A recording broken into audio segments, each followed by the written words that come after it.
Good morning, and welcome to your quiet study space here at the English Speaking Corner. I am so happy you decided to join us today for a very special session. My name is Anna, and I am joined as always by James. Hello, James. It is wonderful to be here with you this morning. It really is, Anna. And I think today's topic is something that every single one of us can relate to, no matter where we are in our English journey. Have you ever woken up, felt completely fine, but then as soon as you had to speak to someone in English, your tongue felt heavy or your mind felt slow? It is like your brain is awake, but your English is still sleeping. That is exactly what we are going to fix today. We call this the morning vocal warm-up. Just like an athlete stretches their muscles before a race or a singer warms up their voice before a concert, we need to warm up our English-speaking muscles. Today, we are going to walk through a typical morning together, from the moment you get out of bed to the moment you start your work or your studies. We will practice the words and the sounds you need to feel confident and ready. Before we dive into the first exercise, I want to invite you to subscribe to our channel. By subscribing, you are making this quiet corner your regular study habit, and that consistency is the secret to real speaking confidence. Now, James, let's start at the very beginning. The sun is just coming up, and we are still a little bit sleepy. Our first task is not to speak perfectly, but just to speak at all. That is right, Anna. We need to start with very gentle sounds. If you are listening at home or perhaps while you are still in bed, I want you to listen to me first and then repeat after me during the silence. We will start with a very simple observation about the day. Today is a new day. Now you try it. Today is a new day. Notice how that feels in your mouth. You are not rushing, you are just letting the air flow. James, let's try another one that focuses on how we feel. I feel calm and ready. I feel calm and ready. It is important to remember that these first few phrases are for you and nobody else. You are talking to yourself to wake up your vocal cords. Let's move into the kitchen now. This is where most of us start our real routine. I am standing in my kitchen, and the first thing I do is reach for my favorite mug. Anna, what is your favorite mug like? Oh, mine is a large blue one that holds a lot of coffee. As I pick it up, I say to myself, I am picking up my blue mug. I am picking up my blue mug. This is called narrating your life. It sounds simple, but it is one of the best ways to bridge the gap between thinking and speaking. James, what is the next step in your kitchen narrative? Well, for me, it's all about the kettle. I have to hear that water boiling. So I might say, I am filling the kettle with fresh water. I am filling the kettle with fresh water. Notice the present continuous tense there, I am filling. It describes exactly what you are doing in the moment. Let's try another one together. I am waiting for the water to boil. I am waiting for the water to boil. While we wait, we can think about our breakfast. Maybe you are having toast or maybe just a piece of fruit. I might say, I think I will have some toast today. I think I will have some toast today. Anna, do you think it is helpful for people to describe the smells and the sounds too? Absolutely, James. Using sensory words helps you find more descriptive English. You could say, the coffee smells wonderful. The coffee smells wonderful. Or perhaps, the kitchen is very quiet this morning. The kitchen is very quiet this morning. By doing this, you are practicing your pronunciation of adjectives and nouns in a very low-pressure environment. No one is judging you. You are just in your kitchen, building your confidence one sentence at a time. Now let's move from the kitchen to the bathroom. This is another great place for solo dialogue. As you splash cold water on your face, you can say, this water is very refreshing. This water is very refreshing. It wakes me up. It wakes me up. James, I find that the bathroom is a place where we often think about our appearance or how we want to present ourselves to the world. That is true. You might look in the mirror and practice some basic self-care vocabulary. I am brushing my teeth. I am brushing my teeth. Or, I am combing my hair. I am combing my hair. These are very basic actions, but saying them out loud ensures that these common verbs are always at the front of your mind. You won't have to search for them when you are in a real conversation. Let's practice a slightly longer sentence now. I want to look professional and tidy today. I want to look professional and tidy today. That is a great one, James. It uses the word professional, which is a key word for our audience. Let's repeat that one more time. I want to look professional and tidy today. Now, as we move back into the bedroom to get dressed, we can talk about the weather and our clothes. This is a classic English conversation topic, but here you are practicing it with yourself. I am looking out the window to check the weather. I am looking out the window to check the weather. If it Looks cloudy. I might say, it looks a bit overcast today. It looks a bit overcast today. James, what if it is a beautiful sunny morning?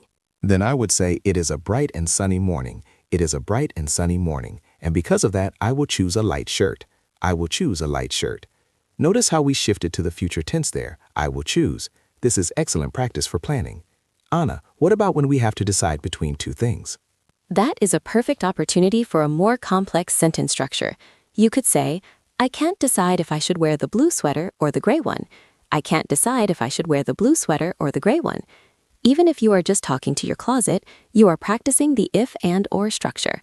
It is like a mini lesson in grammar without the pressure of a textbook. Let's try another decision phrase.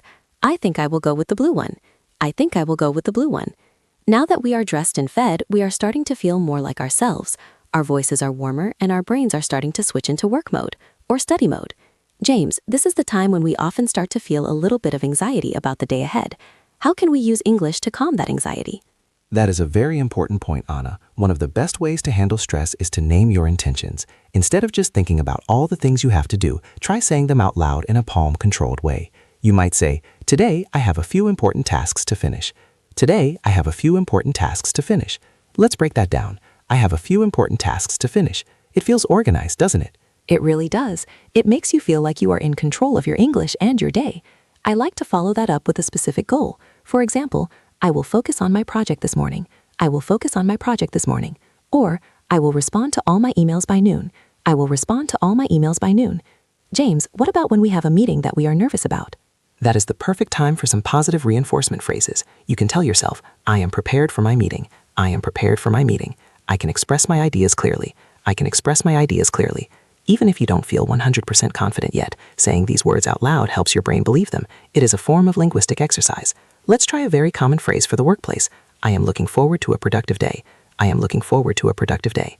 That phrase, looking forward to, is so useful. You can use it for meetings, for lunch with a friend, or for finishing a difficult task. Let's practice it again with a different ending. I am looking forward to finishing this report. I am looking forward to finishing this report. Now, as we transition into the actual start of the workday, whether you are working from home or commuting to an office, there are some power phrases that can really help you sound more natural. These are idioms or common expressions that native speakers use all the time. James, let's introduce a few of these, but we will keep them slow and clear. A great one for the morning is to hit the ground running. This means to start something with a lot of energy and success. You could say, I want to hit the ground running today. I want to hit the ground running today. It sounds very confident, doesn't it, Anna? It does, James. Another one I love is to get the ball rolling. This means to start a process or a project. You might say, let's get the ball rolling on this new assignment. Let's get the ball rolling on this new assignment. If you are talking to yourself as you open your laptop, you can say, okay, it is time to get the ball rolling. Okay, it is time to get the ball rolling. This helps you transition from your personal morning routine into your professional English voice. Let's try another one that is very common in office environments. To stay on top of things. This means to keep everything organized and under control. I want to stay on top of my schedule today. I want to stay on top of my schedule today. James, what about phrases for when things are a bit chaotic? If the morning is a bit messy, you can use the phrase to take it one step at a time. This is a very calming phrase. I will take it one step at a time. I will take it one step at a time. This is great for those moments when you feel overwhelmed. You can stop, take a breath, and say that phrase to yourself. It reminds you to stay focused. Anna, I think we should also practice some phrases for those first few interactions we have with colleagues, even if they are just digital interactions over email or chat. That is a great idea. Even a simple greeting can be a warm-up. You might say, good morning, I hope you had a good start to your day. Good morning, I hope you had a good start to your day. Or if you are asking for something politely, you could say, could you please let me know when you are free to chat? Could you please let me know when you are free to chat? These are soft, professional phrases that build rapport. James, let's do a few more of those social professional phrases. How about I would appreciate your feedback on this. I would appreciate your feedback on this. Or, thanks for your help with this task. Thanks for your help with this task. These are great because they show gratitude and professionalism at the same time. By practicing them now in your quiet study space, you won't hesitate when you actually need to type or say them later. We have covered a lot of ground today, from the first few sounds in bed to the professional phrases of the office. James, if you had to give our listeners one piece of advice on how to make this a habit, what would it be? I would say, don't worry about being perfect. The goal of a morning warm-up isn't to give a speech. It is just to get the air moving through your lungs and the words moving through your mouth. If you make a mistake while you are talking to your coffee machine, it doesn't matter. Just laugh and try again. The more you do it, the more natural it will feel. Anna, what is your best tip? My tip is to pick just 3 phrases from today's lesson that you really like. Maybe one for the kitchen, one for getting dressed, and one for your work goals. Write them on a small piece of paper or a sticky note and put it on your mirror or your fridge. When you see it tomorrow morning, say the phrases out loud. It only takes 30 seconds, but it makes a huge difference in how your brain prepares for English. This is all about building that muscle memory. Let's do one final round of shadowing to finish our session today. These will be our closing confidence phrases. My voice is clear and strong. My voice is clear and strong. I am ready for the day ahead. I am ready for the day ahead. I can communicate my ideas with confidence. I can communicate my ideas with confidence. It has been such a pleasure practicing with you today. Remember, your English doesn't have to be perfect to be powerful. It just needs to be yours. Every time you speak out loud during these pauses, you are taking a step closer to the speaker you want to become. If you found this session helpful, please hit the like button and share it with a friend who might also be struggling with that morning English fog. It really helps us reach more learners like you. And don't forget to click the bell icon so you never miss a quiet study session with us. James, any final words for our wonderful community? Just that I am very proud of everyone who took the time to do this today. Taking 10 minutes for yourself in the morning is a sign of true dedication. Keep going, keep speaking, and we will see you in the next episode. Have a wonderful, confident, and productive day. Goodbye for now. Goodbye, everyone.